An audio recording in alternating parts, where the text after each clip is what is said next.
written and illustrated by Jill Barklim. It was the most beautiful morning. The spring sunshine crept into every cottage along Brambly Hedge, and the little windows in the trees were opened wide.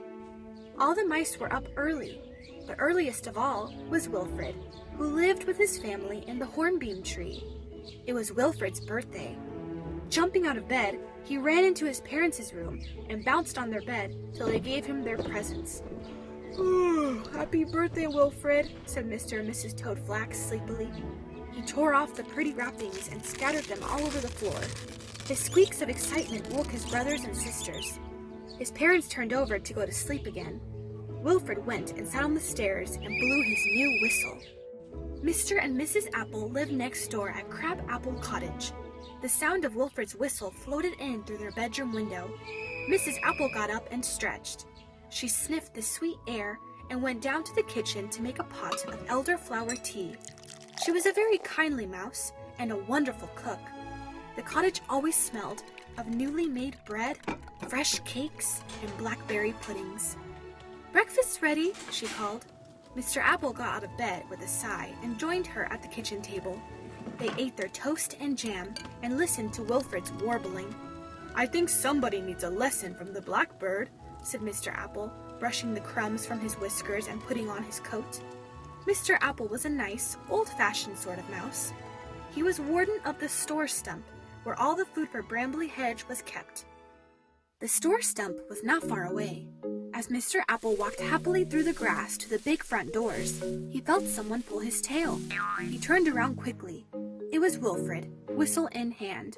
"It's my birthday," he squeaked. "Is it, young mouse?" said Mr. Apple. "Happy birthday to you. Would you like to come and help me check the store stump? We'll see what we can find." In the middle of the stump was an enormous hall, and leading off from it, many passages and staircases. These led in turn to dozens of storerooms full of nuts and honey and jams and pickles. Each one had to be inspected. Wilfred's legs felt tired by the time they had finished, and he sat by the fire in the hall to rest. Mr. Apple lifted down a jar of sugared violets. He made a little cornet from a twist of paper and filled it with sweets. Taking Wilfred by the paw, he led him through the dark corridors out into the sun. Wilfred went to look for his brother, and Mr. Apple hurried down the hedge to visit his daughter Daisy and her husband, Lord Woodmouse. Lord and Lady Woodmouse lived in the old oak palace in the middle of the hedge. From the outside, the palace looked like an ordinary oak tree, but inside the trunk was hollowed out to form a beautiful and many-roomed mansion. At its heart was the grand ballroom. Polished doors led to magnificent kitchens, dining rooms, bedrooms, playrooms, spiral staircases, and secret passages. Old Oak Palace had always been the home of the Woodmouse family. Upstairs in the best bedroom, Lord and Lady Woodmouse woke to bright sunshine. "What a perfect day," sighed Lady Daisy as she nibbled a primrose biscuit. When they heard that Daisy's father had come to call, they were soon up and dressed and running down the winding stairs to greet him. They found him in the kitchen drinking mint tea with Mrs. Crustybread, the palace cook. Daisy gave Mr. Apple a kiss and sat down beside him. "Hello, Papa," she said. "What brings you here so early?" "I've just met little Wilfred. It's his birthday today. Shall we arrange a surprise picnic for him?" "What a wonderful idea," said Lord Woodmouse. Daisy nodded. "I'll make him a special birthday cake if his mother agrees," said Mrs. Crustybread, hurrying off to the pantry to find the ingredients.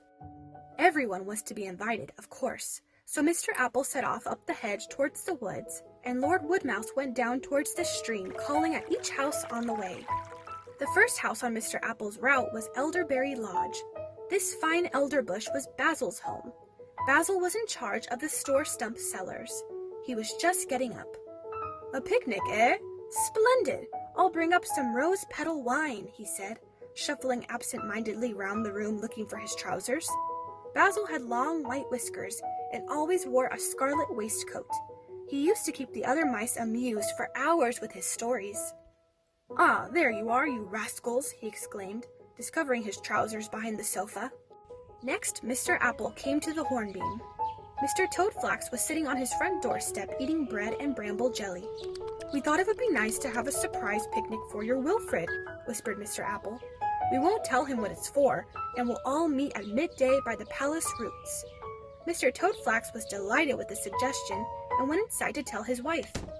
Mr. Apple went on to visit Old Vole, who lived in a tussock of grass in the middle of the field.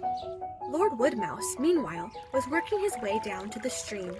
The news had traveled ahead of him, and all along the hedge, excited mice leaned out of their windows to ask when the picnic would take place. "I'll see if I can find some preserves," said old Mrs. Eyebright. "Shall we bring tablecloths?" called the weavers, who lived in the tangly hawthorn trees. Poppy Eyebright from the dairy promised cheeses, and Dusty Dogwood, the miller, offered a batch of buns. Mice soon began calling at the store stump to collect clover flower and honey, bramble brandy and poppy seeds, and all the other good things needed for the picnic. Mrs. Krusty Bread baked a huge hazelnut cake with layers of thick cream, and Wilfred's mother decorated it. Mrs. Apple made some of her special primrose puddings. Wilfred knew that there was to be an outing, and that if he behaved, he would be allowed to go. He did his best, but with a new whistle, a drum, and a pea shooter for his birthday, it wasn't easy. When the Toadflax family arrived at the palace, Wilfred was rather disappointed that no one there seemed to know that it was his birthday. Indeed, he had rather hoped for a few more presents, but it would have been rude to drop hints, so he hid his feelings as best as he could. At a signal from Lord Woodmouse, they all set off with their baskets, hampers, and wheelbarrows. Everyone had something to carry. Wilfred was given an enormous basket, so heavy he could hardly lift it. Mr. Apple lent him a wheelbarrow, and his brother and sisters helped him to push it, but still poor Wilfred found it hard to keep up. It was a very long way. Heaving and pulling, wheeling and hauling, the mice made their way around the palace, through the cornfield, and up by the stream. Wilfred felt very hot, and he wanted to rest. "Here we are!" cried Lord Woodmouse at last. The baskets were put down and opened, and nestle stem cloths were spread out on the mossy grass. In no time at all, the food was unpacked. Wilfred was exhausted. He sat on his basket, too tired to open it, his whiskers drooping sadly. Mr. Apple said grace. "For this good food from our green fields, may we be very grateful." "I think the knives are in your basket, Wilfred," said Mrs. Apple kindly. "If you get them out, we can cut the pies." Slowly, Wilfred slipped from his perch and undid the catch. When he lifted the lid, he could hardly believe his eyes. Inside the hamper, packed all around with presents, was an enormous cake, and on top, written in pink icing, was "Happy Birthday, Wilfred." "Happy birthday, dear Wilfred! Happy birthday to you!" sang the mice. When Wilfred had opened all his presents, Basil said, "Give us a tune." So he bashfully stood up and played Hickory Dickory Dandelion Clock on his new whistle. Mrs. Toadflax nudged him meaningfully when he had finished. Thank you for all my lovely presents," said Wilfred, trying to avoid Mrs. Krusty Bread's eye. She had caught him firing acorns through her kitchen window earlier in the day. "Now for tea," announced Daisy Woodmouse. The mice sat on the grass, and Wilfred handed round the cake. When tea was over, the grown-ups snoozed under the bluebells, while the young mice played hide-and-seek in the primroses. At last the sun began to sink behind the far woods, and a chilly breeze blew over the field. It was time to go home. When the moon came up that night, Brambly Hedge was silent and still. Every mouse was fast asleep.